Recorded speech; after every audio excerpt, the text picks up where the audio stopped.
I never planned on revenge. But sometimes, pain pushes you into places you never thought you'd go. Daniel was my everything until the night I found out he wasn't mine at all. It started with a single message, one tiny notification on his phone that shattered my entire world. I wasn't the type to snoop, but something about the way he turned his screen away from me made my stomach twist. When he got up to take a shower, I did something I never thought I would. I picked up his phone. At first, my hands trembled so hard, I almost dropped it. My heart was hammering in my chest, screaming at me to put it back down, to pretend I hadn't seen the name flashing on the screen. Sophie. I didn't know Sophie. Not in his life. Not in our 3 years together. I clicked on the message, and the moment I read the words, my vision blurred. Miss you already, baby. Last night was amazing. My body turned to ice. My breath caught in my throat. I felt like a fool. 3 years. 3 years of love, trust, laughter shattered in the time it took to read a single text. I heard the water in the shower turn off, but I couldn't move. The weight of betrayal sat heavy on my chest, crushing me under its unbearable force. I wanted to scream, to cry, to storm into the bathroom and demand answers, but I didn't, because something inside me snapped. And in that moment, I knew one thing for certain: Daniel was going to regret ever betraying me. If you had asked me a week ago, I would have told you my life was perfect. I was the kind of woman people envied. Not because I was rich or famous, far from it, but because I had what so many dreamed of, a love that felt like it would last forever. Daniel and I met in the most cliché yet magical way. A rainy afternoon, a crowded bookstore, and two hands reaching for the same novel. He laughed, flashing me that heart-stopping smile, and said, "Guess we have the same taste in books." At the time, I thought it was fate. Now, I wonder if it was just another carefully crafted scene in the performance he called love. But back then, I was smitten. He was charming in the kind of way that made people gravitate toward him. He had this effortless confidence, the ability to make me feel like the most important person in the world. When he looked at me, it was like I was the only one in the room, and I ate up every bit of it. Our relationship moved fast late night drives, whispered secrets under the stars, promises of forever. Within 6 months, we were living together. Within a year, we were talking about marriage. I never once doubted him. Not when he was late from work. Not when he got distant. Not even when I caught the faintest trace of perfume on his shirt that wasn't mine. I excused it all. Because Daniel was my home. And I believed foolishly, blindly, that I was his too. Looking back, I realized the warning signs were there, scattered like puzzle pieces I refused to put together. There were last-minute cancellations. The sudden, unexplained weekend business trips. The way his phone was always face down. The way he got defensive whenever I asked the smallest questions. But love makes you see what you want to see. And I wanted to see a future with him. So I ignored the little voice in the back of my mind. The one whispering that something wasn't right. Until that night. Until Sophie. Until the message that ripped my world apart. And that was when everything changed. Because for the first time in 3 years, I wasn't going to be the naive, trusting girlfriend anymore. I was going to be the woman who made him pay. I didn't confront him that night. I wanted to why. Wanted to scream. To throw his phone at him the second he stepped out of the bathroom, dripping with steam and lies. But something held me back. Maybe it was the shock, the sheer disbelief that the man I had given 3 years of my life to had been sneaking around behind my back. Maybe it was the fear of hearing the truth from his own lips. Or maybe, deep down, I already knew that if I played my cards right, I could make him suffer the way he was about to make me suffer. So, I put his phone back exactly where I found it. I wiped my tears. I forced myself to smile when he walked out, towel slung low around his waist, looking at me like I was the only woman in the world. And I pretended like I wasn't dying inside. The next few days were torture. I watched him closer than I ever had before. Every time his phone buzzed, I felt my stomach twist into knots. Every time he left the house, I wondered if he was going to her. Sophie. Her name became a curse in my mind. An obsession. Who was she? How long had she been in his life? Was I just a distraction while he played house with her in the shadows? I had to know. So, I did something I never thought I would. I followed him. It was a Thursday night when my suspicions were confirmed. Daniel told me he had a late meeting. He kissed my forehead, told me not to wait up, and walked out the door like he wasn't walking straight into the arms of another woman. I gave him a 10-minute head start before I grabbed my coat and followed. His car was easy to trick. I knew his habits too well. He took the same route, always parked in the same spots. He thought he was careful, but he had never considered that I might be watching. He wasn't going to his office. Instead, he pulled up outside a small, dimly lit restaurant across town. Not the kind of place he would ever take me, the kind of place you go when you don't want to be seen. My heart pounded as I watched him step out of his car. And then I saw her. Sophie. She was younger than me. Prettier, in a way that made my insecurities claw at my throat. She wore a tight red dress, her dark hair falling in waves around her shoulders. She looked at Daniel the way I used to, as if he was the only man in the world. And the worst part? He looked at her the same way. I gripped the steering wheel so hard my knuckles turned white. This wasn't just a fling. This wasn't just a mistake. This was love. Or at least, it was love in the way that Daniel was capable of loving. And that's when I knew. I wasn't going to cry. I wasn't going to beg. No. I was going to destroy him. I sat in my car outside the restaurant, my fingers gripping the steering wheel so tightly that my nails dug into my palm. I should have stormed in there. I should have walked straight up to their table, thrown his drink in his face, and asked him how long he had been making a fool out of me. But I didn't move. Instead, I watched. I watched as he leaned in close, as Sophie laughed at something he said, her hand lightly touching his wrist. The same way I used to. A part of me still wanted to believe there was an explanation, something, anything, that would make this all a horrible misunderstanding. Maybe she was an old friend. Maybe it wasn't as bad as it looked. But deep down, I knew better. I had been living a lie. The weight of the truth pressed against my chest, suffocating me. Memories of us flooded my mind, our first date, the way he held me when I cried, the promises he whispered in the dark. Had all of it meant nothing? Had I meant nothing? I grabbed my phone, my hands shaking, and scrolled through our last messages. Just hours ago, he had told me he loved me. Just hours ago, I had believed him. No, I wasn't sure if anything he had ever said to me was real. A sudden wave of nausea hit me, and I forced myself to breathe. I couldn't fall apart. Not yet. I had two choices. I could walk away, go home, pretend I never saw this. Or I could make him pay. I bit my lip, trying to stop the tears from falling. And then my phone buzzed. Daniel? Hey, babe. Meeting's running late. Don't wait up, okay? A bitter laugh escaped my lips. He was lying to me while he sat across from her. I stared at the message, my mind racing. Should I text back? Should I call him and see if he had the audacity to lie to my face? Instead, I typed 2 words. Me? Okay, love. I hit send. And just like that, I made my decision. I wasn't going to cry over Daniel. I wasn't going to scream, or beg, or ask him why. I was going to break his heart the way he had broken mine. And I knew exactly where to start. With the one person he loved the most. His brother. I barely slept that night. Lying in bed, staring at the ceiling, I kept replaying the scene at the restaurant over and over. The way Daniel had smiled at her. The way she had touched his hand. It wasn't some fling. It wasn't a mistake. It was love. And that's what made it unbearable. By morning, I had made my decision. I wasn't going to be the girl who cried over a cheating boyfriend. No, I was going to make him regret ever thinking he could lie to me. So, I picked up my phone and dialed the one number I never thought I would. It rang twice before a deep, groggy voice answered. Hello? I swallowed, steadying my breath. Hey, Lucas, it's me. There was a pause, then a hint of amusement in his tone.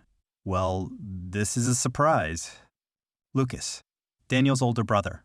The family's black sheep. The one Daniel hated me talking to. Can we meet? I asked, trying to keep my voice casual. I need to talk to someone. Lucas chuckled. Is this about Daniel? I hesitated, then admitted, yeah. Another pause. Then, to my relief, he sighed. All right. Meet me at the Blue Lantern in an hour. Perfect. Lucas was already waiting when I arrived. He sat at the back of the dimly lit cafe, casually leaning back in his seat, his dark eyes watching me as I walked in. You look like hell, he said, smirking as I sat down. I rolled my eyes. Thanks. So, he leaned forward, fingers tapping against the table. What did my dear little brother do this time? I hesitated. Should I tell him? Would he even care? Lucas and Daniel had always had a complicated relationship rivalry, resentment, but still, blood. But then I thought about Daniel's lies, his betrayal, the way he was probably waking up next to her right now. Screw loyalty. He's cheating on me, I said, my voice sharper than I expected. Lucas's smirk vanished. His expression darkened. With Sophie, I continued, watching his face carefully. Do you know her? For a moment, I thought he wasn't going to answer. But then he let out a slow breath, shaking his head. You're not going to like this, he muttered. My stomach twisted. What? Lucas leaned in, lowering his voice. Sophie's not just some random girl. She's his ex. I froze. No, I whispered. That's not possible. He told me they ended things years ago before we even met. Lucas laughed, but there was no humor in it. Yeah, well, Daniel's always been good at making people believe what he wants them to. My heart pounded. You're saying they never ended things? Lucas gave me a look. I'm saying Sophie was never completely out of the picture. And if Daniel has seen her again, it means one thing. I swallowed. What?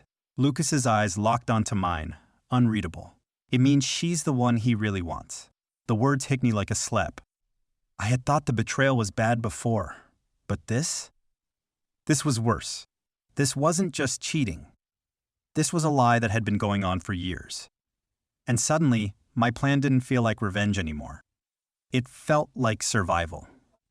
I met Lucas's gaze, my heart pounding. Help me, I whispered. His lips curled into a slow, knowing smirk. Gladly. The plan was simple. Lucas and I would show up together at the one place I knew Daniel would never expect to see us as apartment. He had no idea that I knew about Sophie. No idea that I had seen them together. And definitely no idea that his own brother was about to help me destroy him. I wanted to see the look on his face when everything fell apart. I wanted him to feel the same gut-wrenching betrayal I had felt sitting outside that restaurant. But most of all, I wanted him to know that I wasn't some heartbroken fool he could lie to. I was the storm he never saw coming. Lucas and I arrived just before 10 p.m. I knew Daniel would be home by now. Probably lounging on the couch, scrolling through his phone, texting her. My hands trembled as I knocked on the door. I wasn't nervous. I was furious. A few seconds later, I heard footsteps, then the click of the lock. The door swung open, and there he was, Daniel, standing in sweatpants and a t-shirt, his hair slightly tousled, looking at me with the same stupidly charming smile that had once made my heart race. Now, it made me sick. Babe? His forehead creased in confusion. What are you doing here? I didn't answer. I just stepped aside so he could see who was standing next to me. Lucas. And that's when Daniel's expression completely changed. His jaw tightened, his eyes narrowing in suspicion as they flicked between us. What the hell is this? He muttered. I crossed my arms, tilting my head. A family reunion. Aren't you happy to see us? He scoffed, shaking his head. If this is some kind of joko, it's not a joke. I cut him off, my voice razor sharp. Though I will say, your life is turning into quite the comedy. Daniel's eyes darkened.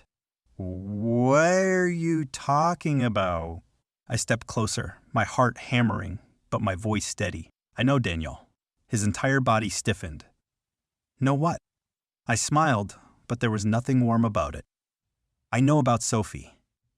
The color drained from his face. For the first time, he looked afraid. I let that sink in before continuing. I saw you, that night, at the restaurant. His mouth opened, then shut. He looked like a man desperately trying to piece together a lie, anything that would get him out of this. But I wasn't giving him a chance. Don't even try, I snapped. I saw you with her. I saw the way you looked at her. And I know she was never really out of the picture.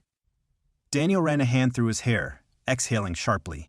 It's not what you think, really. I cut him off. Because I think you've been cheating on me for God knows how long with a woman you never really let go of. I think you've been feeding me lie after lie while sneaking around behind my back. And I took a deep breath, my voice dropping, that you never really loved me at all. Silence. For the first time since I had met him, Daniel had nothing to say. And then, he did the one thing that shattered whatever small piece of my heart was still intact. He didn't deny it. He didn't fight for me.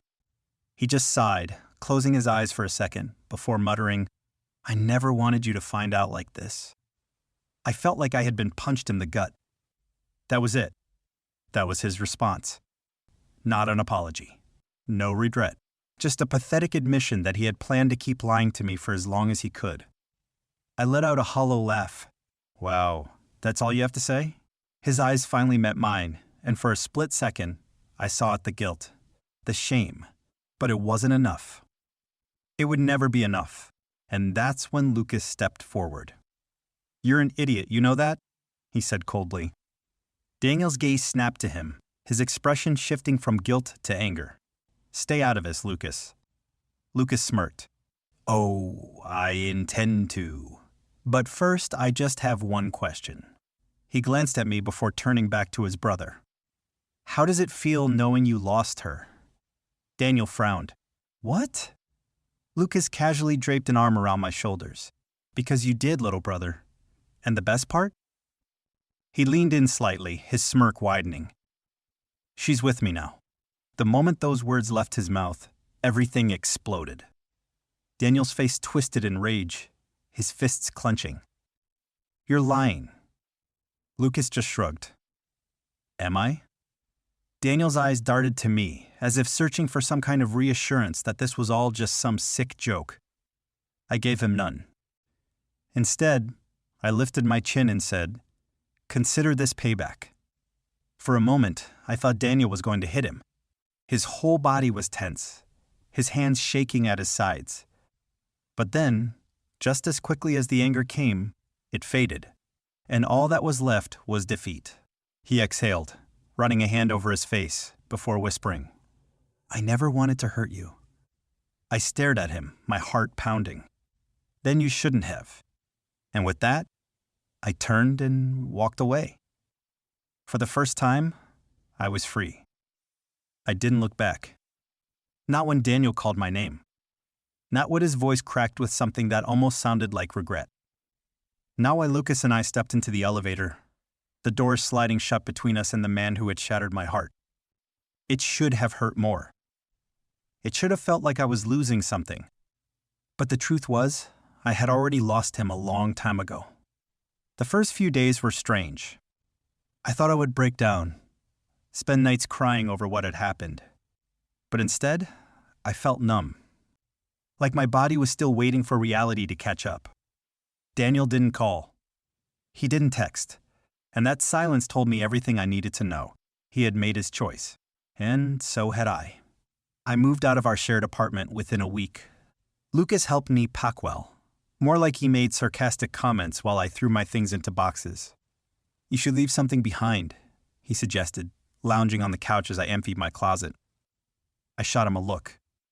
Like what? He smirked. Something petty. Like half of the single shoe or a note that says, Nice try, loser. I rolled my eyes, but I couldn't help the small smile tugging at my lips. It was strange being around Lucas. He had stepped in when I needed someone the most, offering his support without asking for anything in return. And even though I knew this had started as a game, a way to get back at Daniel, it didn't feel like a game anymore. I found myself laughing around him. I found myself breathing easier. And for the first time in weeks, I felt like me again. It wasn't until 2 weeks later that Daniel finally cracked. It happened out of nowhere. I was at a coffee shop, sitting across from Lucas, when my phone buzzed. "Daniel, we need to talk." I stared at the message, my stomach twisting. Lucas noticed. "Let me guess," he said dryly. "The prodigal idiot has returned?" I exhaled, placing my phone down. "He wants to talk."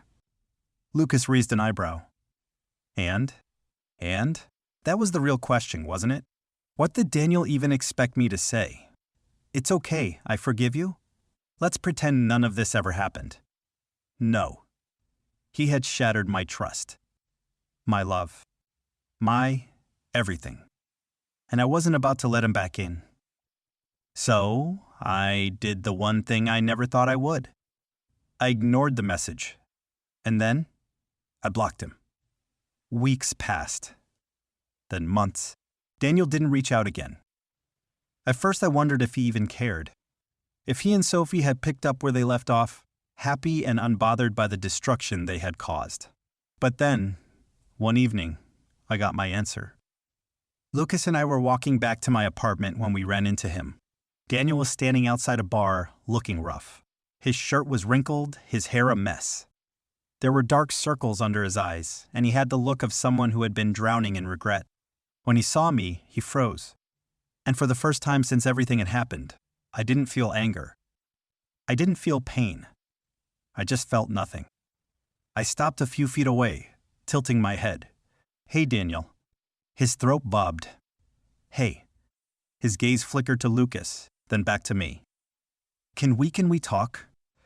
I glanced at Lucas, then back at Daniel. And I smiled.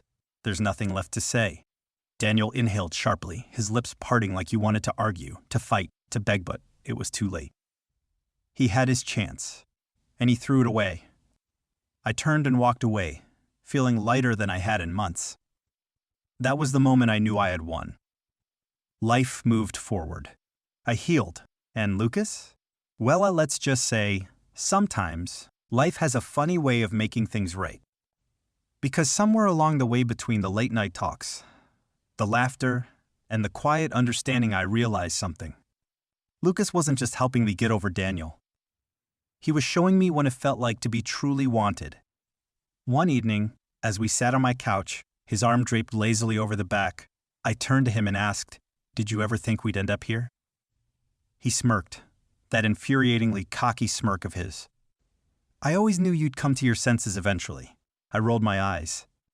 "You're insufferable." He grinned. "And yet, here you are." I laughed, and for the first time in a long, long time I felt happy. Sometimes, the worst betrayals lead to the best beginnings. And Daniel? Well, he was nothing but a lesson I had already learned.